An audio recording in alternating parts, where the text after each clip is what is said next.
Okay, तो આજે આપણે હવે વાત કરવાની છે સ્ફટિક જે છે એ સ્ફટિક એની અંદર આવેલા એકમ કોષ અને આ સ્ફટિકમાં સમાયેલા એકમ કોષ જે છે એનું વર્ગીકરણ અને દરેક પ્રકારના એકમ કોષ જે છે એમાં સમાયેલા પરમાણુની સંખ્યા આજના દિવસની અંદર આપણે માત્ર આટલું જ કાર્ય જે છે એ કરવાનું થશે, બરાબર છે। જોજો હવે આપણે જે છે એ પહેલાં વાત કરશું સ્ફટિક વિશે। આપણે ગઈ વખતે જે છે એ સ્ફટિક જે છે એ બનાવરાયો હતો, બરાબર છે। અને સ્ફટિક અને એમાં જે છે એ એકમ કોષ કઈ રીતે આવેલા છે, કેટલી સંખ્યાના આવેલા છે, અને એક એકમ કોષ જે છે એ કેટલા પરિબળો ધરાવે છે, આજે આપણે ત્યાં સુધીની ચર્ચા કરવી છે। ચાલો, તો પહેલું કાર્ય જે છે એ આપણે શું કરશું, તો કે પહેલાં સ્ફટિક બનાવી નાખીએ। શું કરીએ આપણે, પહેલાં સ્ફટિક જે છે એ સ્ફટિક બનાવી દઈએ। તો જો આ આપણી પાસે એક પ્રકારનો સ્ફટિક છે।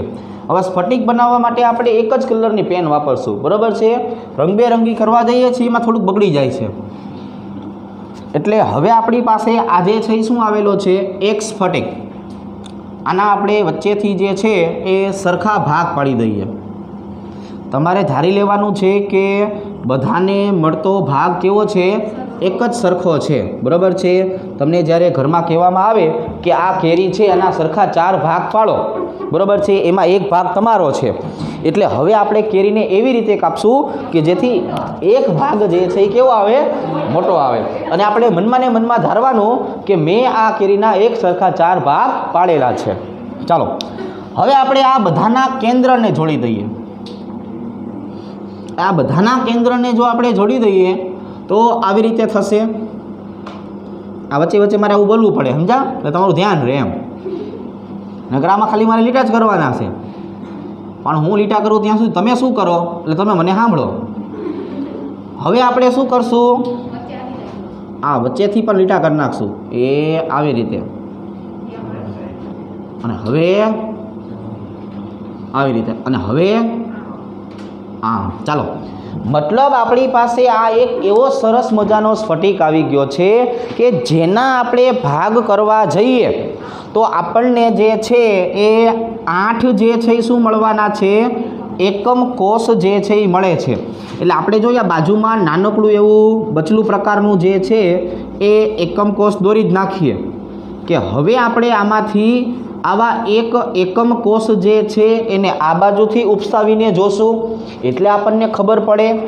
અને બીજો એક એકમ કોષ જે છે એ અહીંયા હું દર્શાવી દઉં, બરાબર છે, એટલે અહીંયાથી આપણને એક આ બીજો એકમ કોષ જે છે એ ઉપસેલો જે છે એ જોવા મળશે। તો હવે આ એક એકમ કોષ છે એ કેટલા ભાગ ધરાવશે, સોરી એક સ્ફટિક છે એ કેટલા ભાગ ધરાવશે, 8 એકમ કોષ ધરાવશે। જો એટલે આવી વસ્તુ જે છે એ હું આમાંથી એક ઇમેજિન કરું છું, બરાબર છે, એટલે આનો આગળનો ભાગ જે છે ને, આગળનો ભાગ એને આપણે ઘાંટો કરીને નોખો પાડીએ। ચાલો, મતલબ આવો ભાગ મારે આમાંથી નોખો પાડવાનો છે, એટલે અહીંથી શરૂઆત કરું છું। જો એ આ બાજુનો ભાગ, ત્યાર પછી આવી જશે આ બાજુએ, ત્યાર પછી આવી જશે આ બાજુએ, ત્યાર પછી આવી જશે આ બાજુએ, ત્યાર પછી આવી જશે આ બાજુએ, બરાબર છે, સમજો છો ને તમે, તમારે દર વખતે હા પાડવાની। આ ભાગ જે છે એ આવી રીતે આવી જશે, આ ભાગ જે છે એ આવી રીતે આવી જશે, આ ભાગ જે છે એ આવી રીતે આવી જશે, આ ભાગ આવી રીતે, અને અંતે આવી રીતે। તો હવે જોવો જોઈએ, તમને આ જે સ્ફટિક હતો એમાંથી એક વાદળી કલરનો એકમ કોષ આગળની બાજુએ હોય એવું દેખાય છે, તો એનો અર્થ એવો થયો કે આ વાદળી કલરના એક પાછળની બાજુએ કંઈક આવેલું હશે, એક એની માથે આવેલું હશે, એક પાછળનાની માથે આવેલું હશે, મતલબ એ બાજુએ કેટલા ફ્લેટ થયા, 4 ફ્લેટ થયા, બરાબર છે। ચાલો, હવે એક આપણે આ લાલ કલરનું જે છે એ એકમ કોષ ઉપર અને પાછળની બાજુએ વિચારીએ. ક્યાં વિચારીએ? પહેલાં ઉપર અને પાછળની બાજુએ વિચારીએ. એટલે આપણે આવા પ્રકારના ઘટકની જરૂર પડશે. એટલે આ બાજુમાં છે એટલે તો આપણને હેલું પડશે કે આ એક દિવાલ આ થઈ, બરોબર છે, એની એક દિવાલ જે છે એ અહીંયા આપણને જોવા મળશે, એક દિવાલ જે છે એ આપણને અહીંયા જોવા મળશે, એક દિવાલ જે છે એ આપણને અહીંયા જોવા મળશે. હવે આ એટલે એક દિવાલ આપણને અહીંયા જોવા મળે છે. હવે આ એક દિવાલ આપણને આ જોવા મળે છે. ઉપરનું ચોખંડું થઈ ગયું, આ બે બાજુ આવી ગઈ. હવે આ બે બાજુ એક આપણને જોવા મળશે અહીંયા, એક ભાગ આપણને જોવા મળવાનો છે અહીંયા, એક ભાગ આપણને જોવા મળશે અહીંયા. હવે આ બંને બાજુ, એક બાજુ આપણને અહીંયા જોવા મળે છે અને એક બાજુ આપણને અહીંયા જોવા મળે છે. હવે જોવો જોઈએ કે આપણને ઉપરની બાજુએ અને પાછળ જે છે એ આવા પ્રકારનો એક એકમ કોષ દેખાણો. એનો મતલબ આ લાલની આગળ આ જે કાળી લીટીઓ છે ને આખાનો, અહીંયા હજુ એક બની શકશે, એટલે બે થયા. એક આ લાલની નીચે આવશે અને એક આ ખાલી રહ્યો છે એની નીચે આવશે. એટલે અહીંયા પણ આપણને કેટલા એકમ કોષ જોવા મળ્યા? 4. તો ટોટલ આપણે લાસ્ટ ટાઈમ આવું કીધું હતું કે કોઈ પણ એક સરસ મજાનો સ્ફટિક ઓછામાં ઓછા 8 એકમ કોષ ધરાવે છે. આપણે કોઈ પણ એક સ્ફટિકની વાત કરીએ તો એક સ્ફટિક જે છે એ ઓછામાં ઓછા કેટલા ધરાવે છે? 8 એકમ કોષ જે છે એ એકમ કોષ ધરાવે છે. હવે આપણે વાત શેની કરશું? એક એકમ કોષની. હવે આપણે વાત શેની કરશું? એક એકમ કોષના પરિબળો. હવે આપણે જે છે એ ચર્ચા જે છે એ ચર્ચા શેની કરવાની છે? એક એકમ કોષ જે છે એ એક એકમ કોષના પરિબળો જે છે એની ચર્ચા કરવાની છે.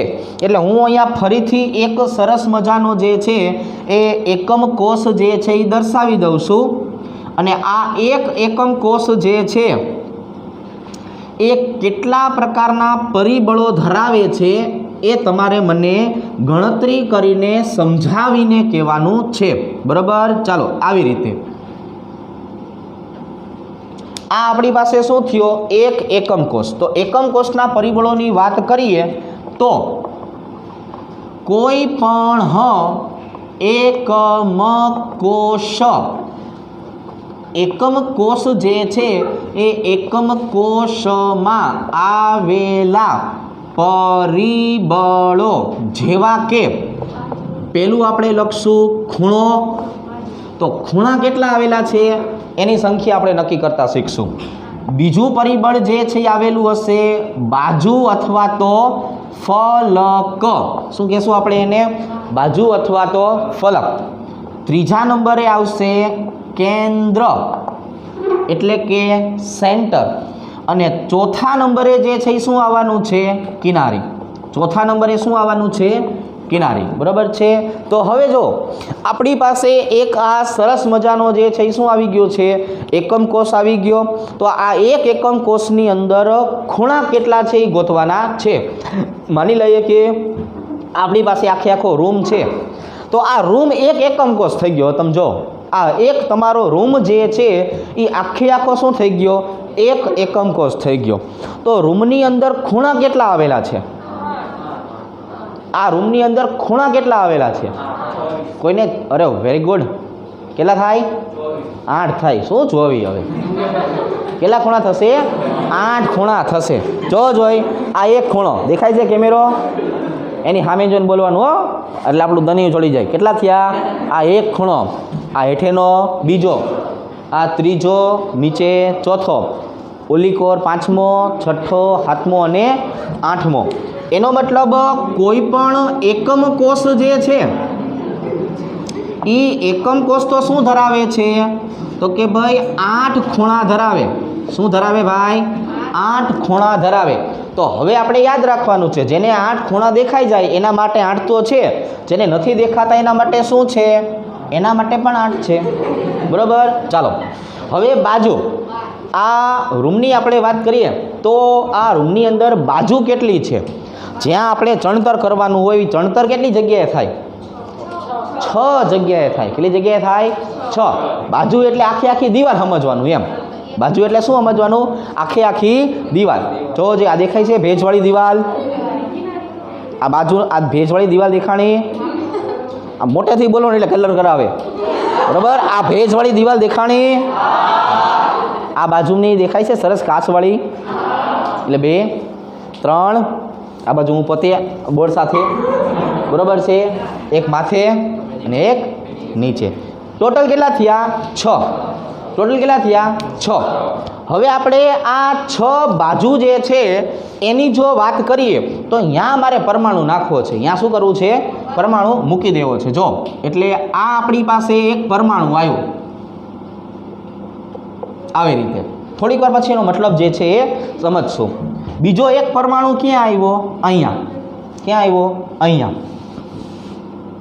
આવી રીતે, કેમ કે આપણે એનો હિસાબ કરવાનો થશે, બરાબર. ત્રીજો પરમાણુ જે છે એ ક્યાં આવ્યો? અહીંયા.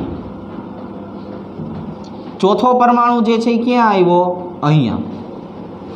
હવે આ આગળનો ભાગ છે એટલે એક પરમાણુ જે છે એ ક્યાં આવશે? અહીંયા.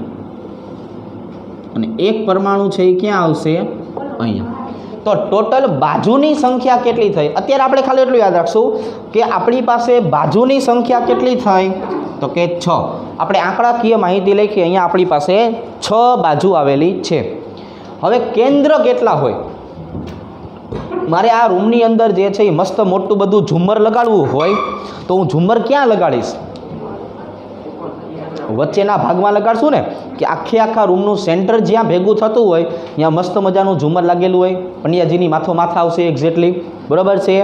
તો આનો મતલબ એવો થયો કે કેન્દ્ર તો કેટલા હોય? 1. કેન્દ્ર કેટલા હોય?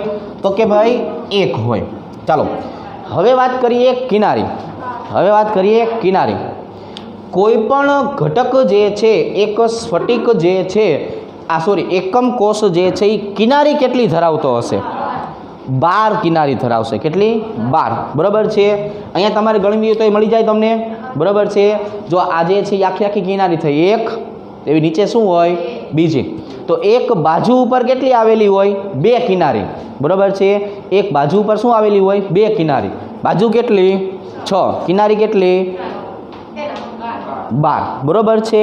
આટલી વસ્તુ ક્લિયર થઈ. છતાંય આપણે આંકડા લખીને ગણી લઈએ. હવે કિનારી એટલે શું તો પેલા ખબર પડે છે ને દરેકને. આ આખી આડી લીટી કરું છું કે નહીં, એને એક કિનારી કહેવાય. આ 1, આ 2, આ 3, આ 4, બરાબર છે.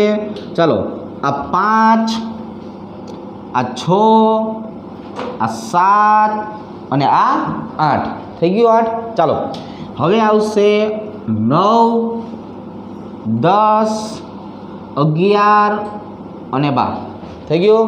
તો એક સ્ફટિક જે છે એમાં 8 જે છે એ શું આવેલા હોય? એકમ કોષ. અને એક એકમ કોષ જે છે એમાં 8 શું આવેલા હોય? ખૂણા. બાજુ કેટલી આવેલી હોય? 6. કેન્દ્ર કેટલા આવેલા હોય? 1. અને કિનારી કેટલી આવેલી હોય? તો કે 12. તો અહીંયા સુધીની આપણે માહિતીની વાત કરીએ તો આપણે અત્યારે એવો ડેટા કલેક્ટ કર્યો કે જેમાં આપણે માત્ર આટલું સમજાયું છે કે સ્ફટિકમાં 8 એકમ કોષ આવેલા હોય અને એક એકમ કોષમાં આટલા 4 જુદા જુદા પ્રકારના પરિબળો જે છે એ આવેલા હશે. તો અત્યારે પહેલાં આપણે આટલું કાર્ય જે છે એ કરી લઈએ, બરાબર. ચાલો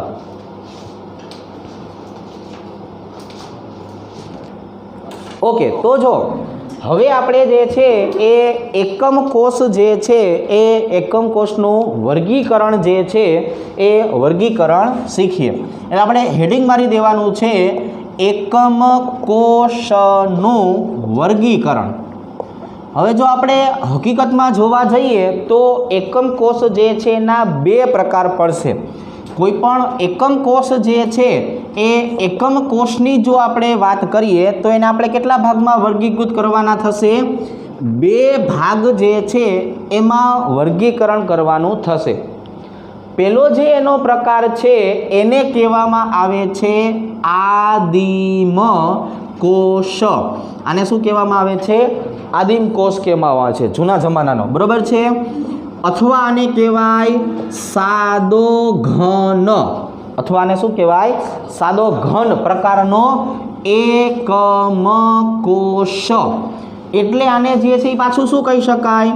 તો કે એટલે આને કહી શકાય સિમ્પલ ક્યુબિક. એટલે આને જે છે શું કહી શકાય? સિમ્પલ ક્યુબિક તરીકે દર્શાવી શકાય, સિમ્પલ ક્યુબિક. બીજો જે ભાગ જે છે આનો, એને આપણે નામ આપવાનું છે કેન્દ્રિત ઘન. બીજો પ્રકારનો છે ને શું કહેવાનું છે? કેન્દ્રિત ઘન. એટલે કે કેન્દ્રિત એકમ કોષ. ઘન બોલીએ કે એકમ કોષ બોલીએ, હવે બંને કેવું થઈ જશે? એક સરખું. તો હવે આપણે જે કેન્દ્રિત એકમ કોષ જે છે એની જો વાત કરીએ તો એના પાછા આપણે જે છે એ 3 પ્રકાર સમજવાના થશે. કેટલા પ્રકાર સમજવાના થશે? 3. તો હવે જો આજે સાદો કોષ અથવા સાદો ઘન એકમ કોષની આપણે વાત કરી તો એનું બંધારણ જે છે એ કેવું થઈ જશે? તો કે એનું બંધારણ થઈ જશે આ પ્રકારનું, કે જેની અંદર માત્ર ને માત્ર કોણ આવેલા હશે? ખૂણા આવેલા હશે. જેમાં માત્ર ને માત્ર જે છે શું આવેલું હશે? ખૂણા આવેલા હશે. હવે આપણે એના પછી પહેલા નંબરની જો વાત કરીએ કેન્દ્રિત એકમ કોષ, તો એને નામ આપવાનું છે ફલક કેન્દ્રિત ઘન. શું કહેવાનું છે આપણે એને? ફલક કેન્દ્રિત. ફલક એટલે શું થાય? બાજુ. એટલે બાજુને જે છે અંગ્રેજીમાં શું કહેશું? ફેસ. શું કહેવાય? Phase centre cubic. આને બોલવામાં આવે છે એફસીસી. આને શું બોલવામાં આવે છે? એફસીસી પ્રકારનું બંધારણ. તો હવે જો એફસીસી પ્રકારના બંધારણની આપણે વાત કરીએ તો અહીંયા જે છે એવા પ્રકારનો જે ઘન થયો એમની પાસે ખૂણા ઉપરાંત જે છે એ શું આવેલું હશે? તો કે ભાઈ બાજુ આવેલી હશે. અહીંયા ખૂણા આવેલા છે. જો અહીંયા જે છે એની વાત કરીએ તો આમની પાસે શું આવેલું છે ભાઈ? તો કે આમની પાસે ખૂણા આવેલા છે. અને ખૂણાની સંખ્યા કેટલી થઈ ગઈ? 8. ખૂણાની સંખ્યા કેટલી થઈ ગઈ? 8. એવી જ રીતે આમની પાસે ખૂણા તો આવેલા જ છે, અને ખૂણા ઉપરાંત જે છે એ શું આવેલું હશે? તો કે ખૂણા ઉપરાંત જે છે એ આમની પાસે બાજુ પણ આવેલી છે. શું આવેલી છે? બાજુ પણ આવેલી છે. અને હમણાં આપણે શીખવાડ્યું હતું કે બાજુ કેટલી હોય? 6. બાજુ જે છે એ કેટલી આવેલી હશે? 6 જે છે એ 6 બાજુ આવેલી હશે. અને આ 6 બાજુ દ્વારા પરમાણુની ગોઠવણી કેવી હશે? આ પ્રકારની. હવે આજે હું કરું છું અડધો ભાગ કાળો અને અડધો ભાગ ધોળો, એનો મતલબ શું થાય? જ્યાં આપણે કાળો ભાગ દર્શાવીએ છીએ કે નહીં, એટલો જે છે એ ગોળો ક્યાં આવેલો છે? રૂમની અંદર. અને બીજો ક્યાં આવેલો છે? રૂમની બહાર. તો આપણે શું ગણતરી કરવાની થશે થોડીક વાર પછી, કે આપણી પાસે જે રૂમ છે એ આપણી પાસે રૂમમાં મળી આવતા ગોળા કેટલા હોઈ શકે. તો જો હું આ એક બાજુ જે છે એમાં ગોળો મૂકું, વચ્ચોવચ્ચ મૂકું, બરાબર છે, તો એમાંથી રૂમની અંદર કેટલા આવે? અડધો. ને અડધો ક્યાં જતો રહે? બહાર જતો રહે. તો બહારવાળાનું આપણે કંઈ કામ નથી. આપણે કોનું કામ છે? અડધાનું. અને એ પણ કેનો? અંદર આવે છે તે. ખ્યાલ આવી ગયું? સમજણ પડી ગઈ છે? તો જેટલી બાજુ છે એટલા અડધા જે છે એ ગોળા અથવા તો પરમાણુ જે છે એ ક્યાં આવશે? એકમ કોષની અંદર આવવાના છે. એટલે આ હતો બીજો ભાગ. ત્રીજા નંબરની જો આપણે વાત કરીએ તો આને કહેવાનું છે અંતઃ કેન્દ્રિત એકમ કોષ. હજુ હું એકમ કોષ વાપરું કે ઘન શબ્દ વાપરું, બંનેનો તમારે મતલબ કેવો સમજવાનો? સરખો.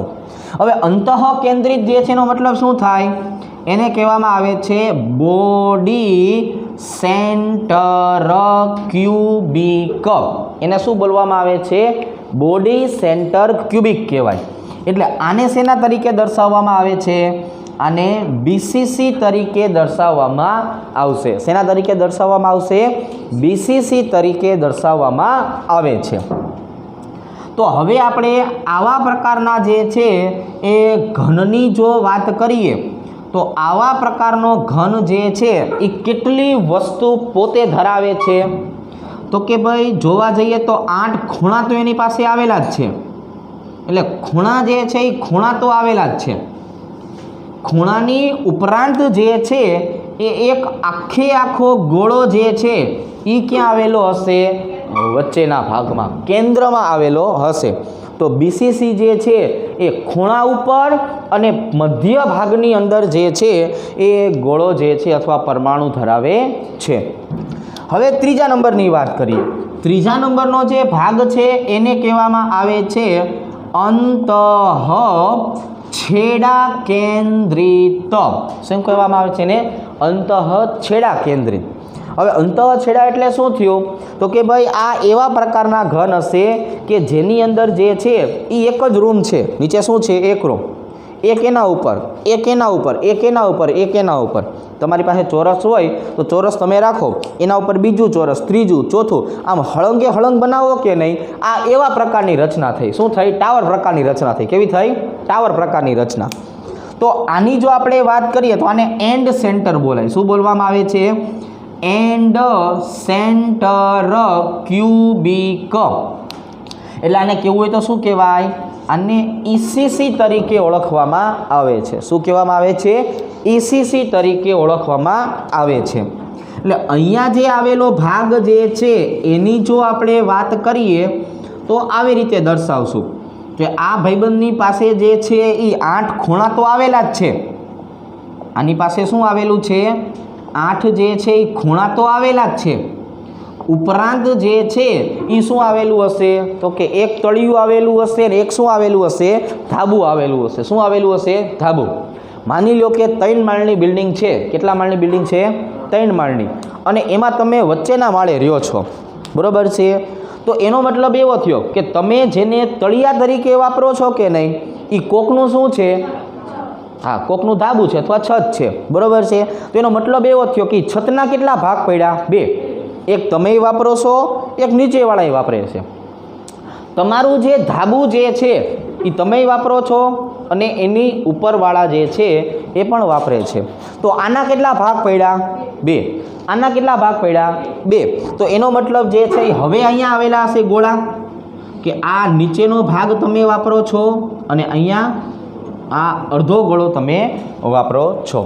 તો ટોટલ આપણે જો એકમ કોષની ચર્ચા કરીએ તો એકમ કોષનું વર્ગીકરણ આવી રીતે થશે કે એકમ કોષ જે છે એને 2 ભાગમાં વહેંચી શકાય. એક જે છે એને શું કહેવાય? આદિમ કોષ કહેવાય. અને એક જે છે એને શું કહેવામાં આવે છે? કેન્દ્રિત એકમ કોષ કહે છે. જેમાં કેન્દ્રિત એકમ કોષ જે છે એના 3 પ્રકાર સમજશું: ફલક કેન્દ્રિત, અંતઃ કેન્દ્રિત અને અંતઃછેડા કેન્દ્રિત. ખ્યાલ આવી જશે? તો અત્યારે આપણે આ એકમ કોષનું વર્ગીકરણ છે એ જોયું. હવે આપણે કયું કામ કરવાનું છે?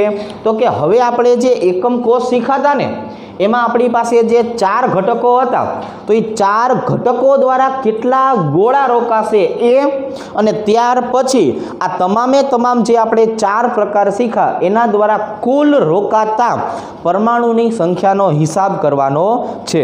તો હવે પછીનું કાર્ય આપણે કરીએ. હવે જો સાંભળો, તો હવે આપણે પહેલું કામ જે છે એ શું કરવું છે? તો કે પહેલું કામ આપણે એ કરવું છે કે ભાઈ એકમ કોષના જે પરિબળો આપણે જોયા હતા 4, એ 4 પરિબળ જે છે એમના દ્વારા કેટલામો હિસ્સો રોકાયેલો હશે કે નહીં એ આપણે જોઈ લઈએ.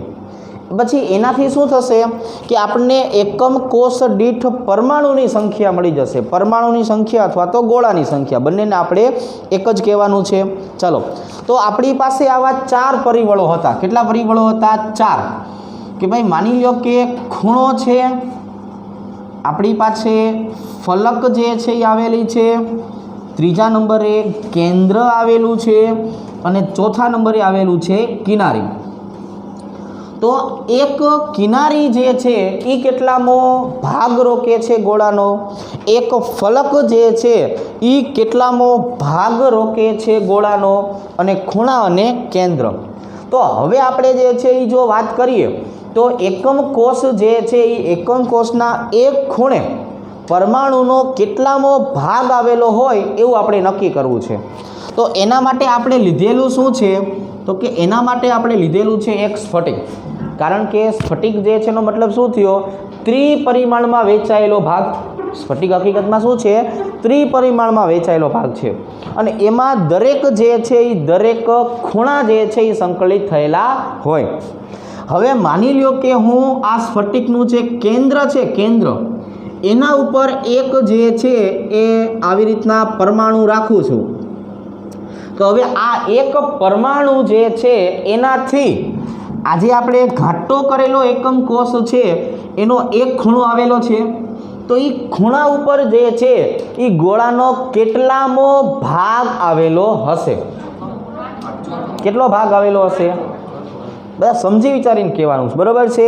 ફોર એક્ઝામ્પલ, તમારી પાસે એક સરસ મજાનો પિઝા છે. આ પિઝા જે છે ને તમારે શું કરવાનું છે, આ સ્ફટિક જે છે ને સ્ફટિકના વચ્ચે મૂકી આવવાનું છે. પછી એમ કહેવાનું છે કે બધાય રૂમમાંથી એક જણો જાઓ અને તમારા ભાગનો પિઝા લેતા આવો. તો એને પિઝાનો કેટલો ટુકડો મળશે? કેટલો ટુકડો મળશે? 8મા ભાગનો ટુકડો મળે. ખ્યાલ આવી ગયો? જો હું તમને સમજાવું કઈ રીતે કે ભાઈ આપણે આ પિઝાની વાત કરીએ કે નહીં, તો આ સ્ફટિક જે છે એમાં કુલ એકમ કોષ કેટલા આવેલા? 8 આવેલા છે. તો 8 રૂમ થઈ ગયા.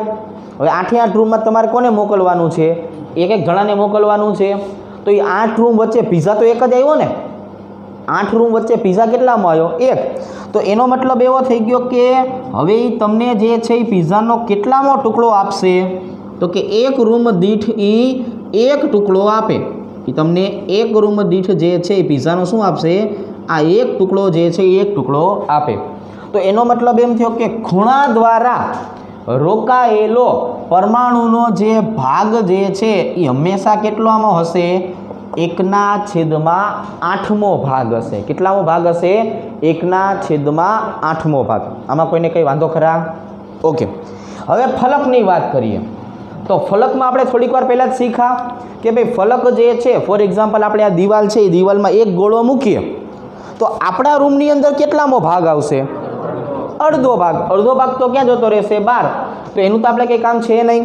તો ફલક દ્વારા હંમેશા 1/2 ભાગ જે છે એ રોકાશે. કેન્દ્ર દ્વારા કેટલામો ભાગ રોકાય? એક આખો પરમાણુ જ રોકાઈ જવાનો છે. હવે વાત કરશું કિનારી. કિનારી દ્વારા કેટલામો ભાગ રોકાશે? કિનારી દ્વારા કેટલામો ભાગ રોકાય? હવે જો કિનારી એટલે આપણે જે છે એ આપણે ઓલા અમુક જે બધા ફ્લેટ એક હારે બનતો એ જોયેલા હોય. એ લોકો શું કરતા હોય? બીમ કોલમ ઉપર બનાવે. શેના ઉપર બનાવે? બીમ કોલમ પર. પછી દિવાલો વચ્ચે વચ્ચે જેમ જરૂર પડે એ પ્રમાણે એ ચણતા જાય. તો હવે હું તમને એમ કહું કે જો હવે આ તમારી પાસે ઉપલા 2 રૂમ આવેલા છે, દેખાણા ઉપલા 2 રૂમ, એમાં આ તમારી પાસે એક બીમ આવી ગયો છે. જો આ જેના ઉપર હું બોર્ડર બનાવું છું ને એ, તો આ એક બીમ એટલે મૂળ તો કિનારી થઈ ગઈ અને સ્ફટિક તો ત્રિપરિમાણ બધે ફેલાયેલો છે. હવે આ બીમ જે છે એનાથી કેટલી દિવાલ બનશે? આ જે બીમ છે એનાથી કેટલી દિવાલો બનશે? જો એક આ દિવાલ બનશે, એક આ દિવાલ બનશે, એક આ દિવાલ બનશે, એક આ નીચેની બનશે. ટોટલ કેટલી બનશે? 4 દિવાલો બનશે. કેટલી? 4. તો હવે તમે જે છે એ આના ઉપર જે છે એ રાખી દો ગોળો, તો એ ગોળાના કેટલા ભાગ પડી જાય? તો કે એનાથી 4 ભાગ જે છે એ પડી જાય. તો કિનારી દ્વારા રોકાયેલો હિસ્સો હંમેશા કેટલો હોય? 1/4 હોય. જોવો જોઈએ, દરેકને ખ્યાલ આવી ગયો? તો હવે આ દરેક વસ્તુનો ઉપયોગ કરશું અને આપણે શું નક્કી કરવું છે? એકમ કોષ દીઠ પરમાણુની સંખ્યા. આપણી પાસે આવા કેટલા એકમ કોષ છે? તો કે 4. એક સાદો ઘન પ્રકારનો, બીજો જે છે એ કયો છે? ફલક કેન્દ્રિત ઘન આવેલું છે. ત્રીજું શું આવેલું છે? અંતઃ કેન્દ્રિત ઘન આવેલું છે. અને ચોથું શું આવેલું છે? અંતઃ છેડા કેન્દ્રિત. પછી હું તમને કહી દઉં કે આમાંથી કેવા પ્રકારના પ્રશ્નો પૂછાશે. બરાબર? ચાલો, સાદો ઘન હોય તો સાદા ઘનમાં માત્ર શું આવેલા હોય? ખૂણા. સાદા ઘનમાં માત્ર શું આવેલા હોય? ખૂણા જ આવેલા હોય, બીજું તો કંઈ હોય નહીં. તો ખૂણા કેટલા આવેલા હોય અને એના દ્વારા કેટલામાં ભાગ રોકાય? 1/8. તો એક આખો સાદો ઘન ભેગો થાય ત્યારે એની પાસે આવેલા પરમાણુની સંખ્યા કેટલી થઈ જાય? 1. તો એનો મતલબ એવો થયો કે એક સાદો ઘન જે છે એ એક પરમાણુ ધરાવે છે. હવે ફલક કેન્દ્રિતની વાત કરીએ તો ફલક કેન્દ્રિત શું ધરાવતું હોય? તો ખૂણા તો ધરાવતું જ હોય, ઉપરાંત શું ધરાવશે? ફલક અથવા તો બાજુ. ખૂણા કેટલા આવેલા હોય એની પાસે? 8. એના દ્વારા કેટલામાં ભાગ રોકાય? 1/8. ફલક કેટલી આવેલી હોય? 6. એના દ્વારા કેટલામાં ભાગ રોકાય? 1/2. તો ખૂણા દ્વારા કેટલો ભાગ આવ્યો? 1. અને ફલક દ્વારા કેટલામાં આવ્યો? 3. ટોટલ એક જે ફલક કેન્દ્રિત છે એ 4 પરમાણુ ધરાવે છે. કેટલા પરમાણુ ધરાવે? 4 પરમાણુ ધરાવે છે. હવે અંતઃકેન્દ્રિત ઘન, અંતઃકેન્દ્રિત પાસે શું આવેલું હોય? ખૂણા આવેલા હોય, ઉપરાંત કેન્દ્ર આવેલું હોય. ખૂણા કેટલા હોય? 8 × 1/8 અને કેન્દ્ર 1. એટલે આનો હિસાબ શું થયો? 1 + 1 = 2. આમની પાસે 2 પરમાણુ આવેલા હશે. કેટલા આવેલા હશે? 2 પરમાણુ આવેલા હશે. હવે અંતઃછેડા કેન્દ્રિત, હવે આપણે શું વાત કરશું? અંતઃછેડા કેન્દ્રિત. તો અંતઃછેડાનો મતલબ શું થઈ ગયો? આમની પાસે શું આવેલા હોય? ખૂણા તો આવેલા જ હોય, ઉપરાંત શું આવેલું હોય? છેડા. કેટલા આવેલા હોય? 2. તો ખૂણાનો હિસાબ શું હોય? 8 × 1/8 વત્તા છેડા કેટલા હતા? 2. અને એના દ્વારા કેટલામો ભાગ રોકાયેલો છે? 1/2. તો આમના દ્વારા પણ પરમાણુ જે છે એની સંખ્યા કેટલી થઈ જશે? તો કે આમના દ્વારા પણ પરમાણુની સંખ્યા થઈ જશે 2. કેટલી થઈ જશે? પરમાણુની સંખ્યા થઈ જશે 2. તો હવે આપણી પાસે તમે જોવા જાઓ આમ તો સાદા ઘન જે છે એમાં 1 પરમાણુ, ફલક કેન્દ્રિતમાં 4 પરમાણુ, અંતઃ કેન્દ્રિતમાં 2 પરમાણુ અને અંતઃછેડામાં કેટલા આવેલા હશે? 2 પરમાણુ આવેલા હશે. હવે પ્રશ્ન આપણને એવું પૂછાશે કે એ પ્રકારના પરમાણુ જે છે એની ગોઠવણી ખૂણા ઉપર થયેલી છે, બી પ્રકારના પરમાણુની ગોઠવણી ફલક ઉપર થયેલી છે અને સી પ્રકારના પરમાણુની ગોઠવણી કેન્દ્રમાં થયેલી છે. તો આવા એકમ કોષ જે છે એનું અણુસૂત્ર નક્કી કરો. શું કરવાનું તમારે? અણુસૂત્ર નક્કી કરવાનું છે. તો એ, બી અને સી એનું જેમમાં પ્રમાણ ગોતી લેવાનું, એ પ્રમાણ જે છે એના આધારે અણુસૂત્ર બનાવવાનું થશે. બરાબર છે? જેને આવડતું હોય એ મને કહો. બરાબર? જો પ્રશ્ન શું છે? એ, બી અને સી એ ક્યાં આવેલા છે? ખૂણા ઉપર. બી આવેલા છે ફલક ઉપર અને સી ક્યાં આવેલા છે? કેન્દ્રમાં. તો આનું અણુસૂત્ર જણાવો. જો એમાં કેટલાક થાય? 1 પરમાણુ. ફલક ઉપર કેટલા થાય? 3. કેન્દ્રમાં કેટલા થાય? 1. બરાબર? તો આનું અણુસૂત્ર જે છે એ શું થાય એ તમારે કહેવાનું છે. બરાબર? તો આવા પ્રશ્ન જે છે એ આપણને શરૂઆતના લેવલમાં પૂછાશે. પછી આની અંદર આપણે થોડી ઘણી શું ઉમેરશું? વિકૃતિ ઉમેરશું કે થોડા ઘણા જે છે એ સ્ફટિકની અંદર જે છે એ ધરતીકંપ થયો તો આટલા ખૂણા ઉડી ગયા ને આટલી બાજુ ઉડી ગઈ. હવે શું વધ્યું? એનું અણુસૂત્ર. ખ્યાલ આવી જશે? સમજાઈ જશે? તો આજ માટે આપણે અહીંયા સુધી રાખીએ છીએ. બરાબર છે? ચાલો.